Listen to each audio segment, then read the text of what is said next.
Boa noite, meus amigos.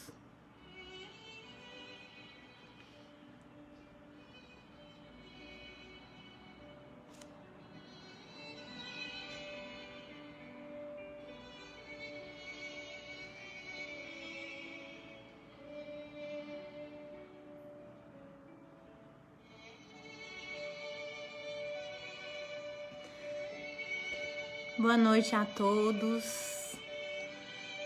É uma alegria imensa estar aqui de volta, comentando o Evangelho.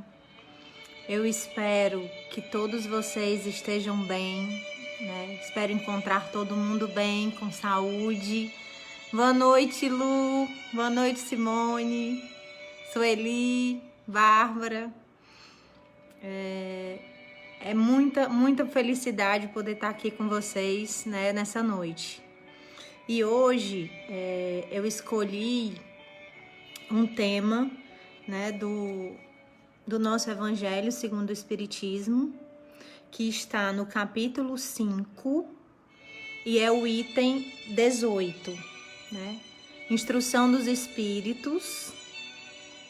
E ele fala entre bem e mal sofrer, Eu escolhi esse tema por conta de toda a situação que nós estamos vivendo hoje, E esse tema ele vem nos ensinar algo bem peculiar e bem profundo, Eu vou só esperar mais um pouquinho para dar tempo às pessoas entrarem, para a gente começar a leitura do texto.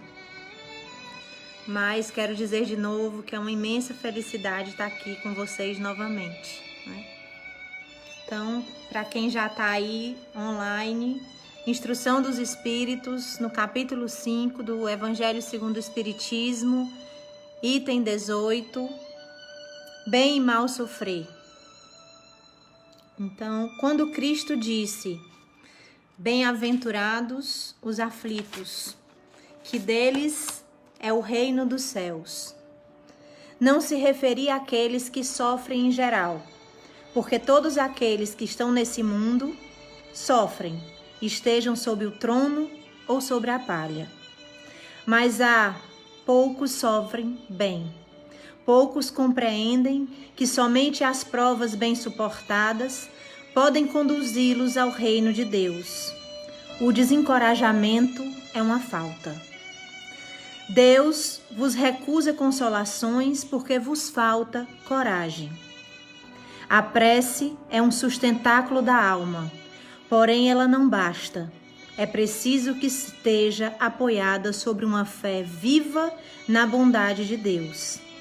Frequentemente ele vos disse que não colocava fardos pesados em ombros fracos. O fardo é proporcional às forças, como a recompensa será proporcional à resignação e à coragem. Maior será a recompensa quando a aflição não seja penosa, mas essa recompensa é preciso merecê-la. E é por isso que a vida está cheia de tribulações. O militar que não é enviado ao campo de batalha não fica contente, porque o repouso da retaguarda no acampamento não lhe proporciona promoção. Sede, pois, como militar, e não desejeis um repouso em que o vosso corpo se enfraqueceria e a vossa alma se entorpeceria. Ficai satisfeitos quando Deus vos envia a luta. Essa luta não é o fogo da batalha, mas as amarguras da vida, onde é preciso, algumas vezes, mais coragem do que num combate sangrento. Porque aquele que ficaria firme diante do inimigo se dobrará sobre o constrangimento de uma pena moral. O homem não é recompensado por essa espécie de coragem, mas Deus lhe reserva louros e um lugar glorioso. Quando vos atinge um motivo de inquietação ou de contrariedade, esforçai-vos por superá-lo. E quando chegardes a dominar os ímpetos da impaciência, da cólera ou do desespero, dizei-vos com justa satisfação, eu fui o mais forte. Bem-aventurados os aflitos, pode pois assim ser traduzido. Bem-aventurados aqueles que têm oportunidades de provarem sua fé, sua firmeza, sua perseverança e sua submissão à vontade de Deus, porque terão em cêntuplo a alegria que lhes falta na terra, e depois do trabalho virá o repouso. Lockhart Have, em 1863. Nada mais apropriado para esse momento em que todos nós, e não só aqui no Brasil, não só aqui em Fortaleza, mas no mundo inteiro, o momento que nós estamos vivendo. Todos nós, de uma forma direta ou indireta, estamos acometidos de incertezas, de dúvidas, de medo, alguns, infelizmente, acometidos pela dor da perda. E nós aqui no nosso continente, no nosso país, temos um espanto, vamos dizer, mais assoberbado, porque graças ao nosso bom Pai, o nosso país é um país calmo, um país tranquilo. Mas precisamos hoje olhar a vida e o mundo de formas bem diferentes. Porque o temor que nós sentimos hoje, a inquietação que nós sentimos hoje, esse medo da morte que nos paralisa, ele é algo tão comum em determinadas partes do mundo, mas só agora o mundo inteiro sente o que é temer determinadas coisas. Não podemos nos afligir, não podemos nos inquietar com esse temor. Precisamos confiar largamente que Deus tudo sabe, tudo prevê e tudo nos vai colocar para que nós possamos crescer. O medo existe, a inquietação existe, mas também existe um aumento na solidariedade, um aumento no olhar para o outro, um aumento de se preocupar com o outro. E tudo isso nos faz crescer. Hoje se faz maiores orações, as pessoas estão resgatando a sua fé. E tudo isso num ambiente de provações. Hoje nós conseguimos verificar que no meio da turbulência, no meio da provação, nós conseguimos nos solidarizar, nós conseguimos olhar para o outro e nós conseguimos superar. As orações são muitas, mas como bem está no Evangelho, o que está à prova não é a nossa capacidade de fazer as nossas orações. O que nos põe à prova hoje é a nossa fé, é a capacidade de nós entendermos os desígnios divinos. Somos imediatistas, ainda temos muito que evoluir e nós precisamos, mais do que nunca, entender os desígnios divinos, essa transição no pensar da humanidade, essa transição no agir da humanidade. Quando toda essa tempestade passar, nós nunca mais seremos os mesmos e eu espero que não sejamos mesmo, que consigamos ser melhores. O momento realmente é de aprendizado. Temos que aprender a sair dos nossos casulos, temos que aprender a sair da nossa zona de conforto. Hoje eu já não posso mais pensar só em mim, nem na minha família. Nós precisamos pensar no outro, que eu não posso sair de casa não só por mim, mas pelo outro, que eu preciso ser solidária e dar o pouco que eu tenho para ajudar o outro, porque hoje o mundo pede que nós demos as mãos. E todo esse sofrimento e toda essa angústia, ela precisa ser ultrapassada com fé. Nós não saberemos jamais o que nos levou até aí. Eu costumo dizer que talvez essa pandemia tenha sido o mal menor, porque Deus nos ama, Deus sempre faz tudo para o nosso melhor e quem sabe esta pandemia não foi o mal menor.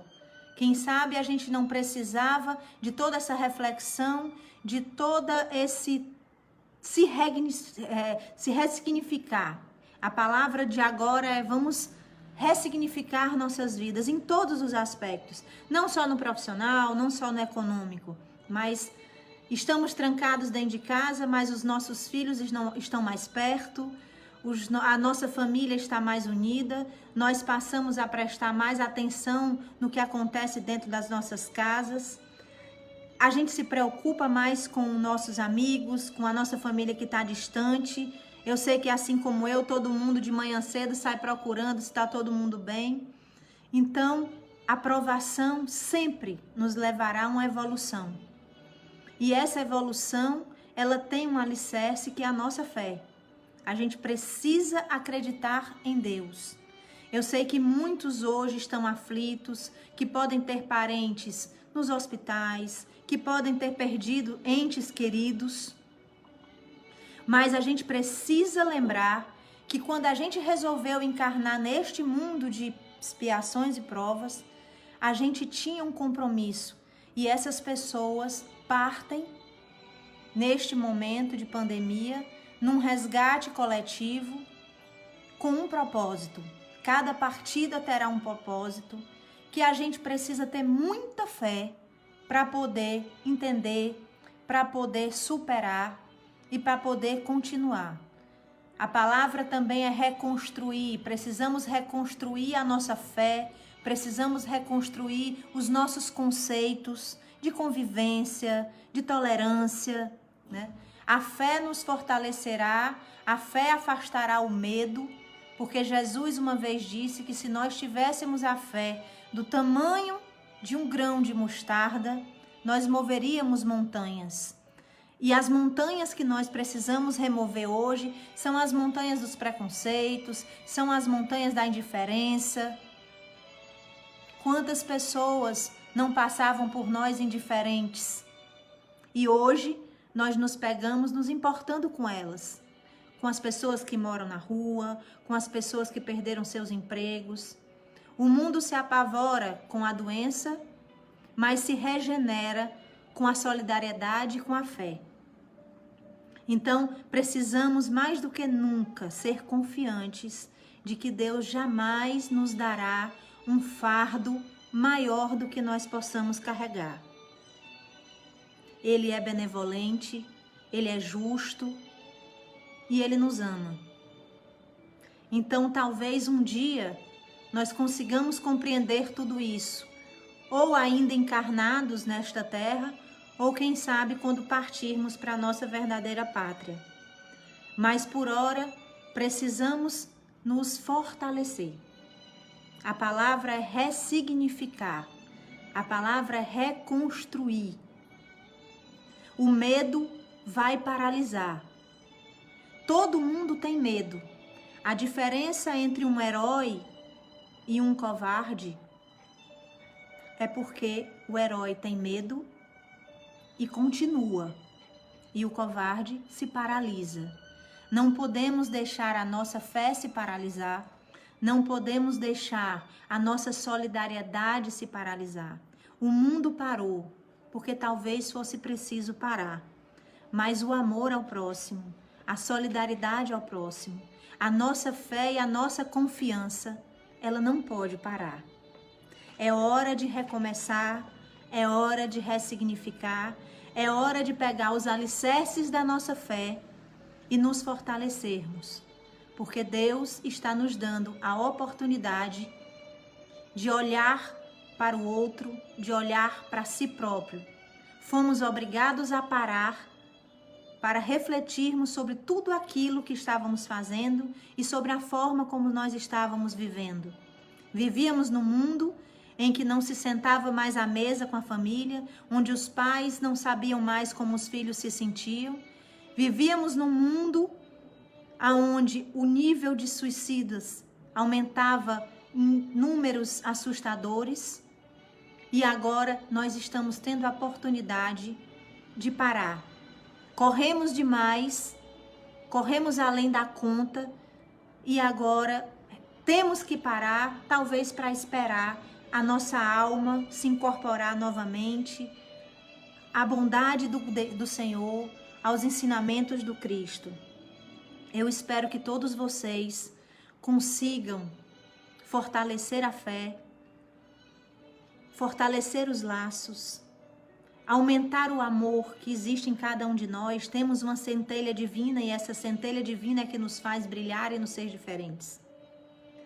Então eu espero do fundo do coração que todos vocês consigam olhar esse momento que nós estamos vivendo hoje de uma outra forma, na certeza de que Deus nos ama e que tudo que Ele faz nas nossas vidas é para o nosso bem. Fiquem com Deus, que o lar de vocês seja abençoado. E para aqueles que estão angustiados, que têm essa doença hoje entre seus familiares, tenham fé. Tenham fé, porque nada nesta vida é por acaso e Deus jamais desampara os seus filhos. Muito boa noite a todos.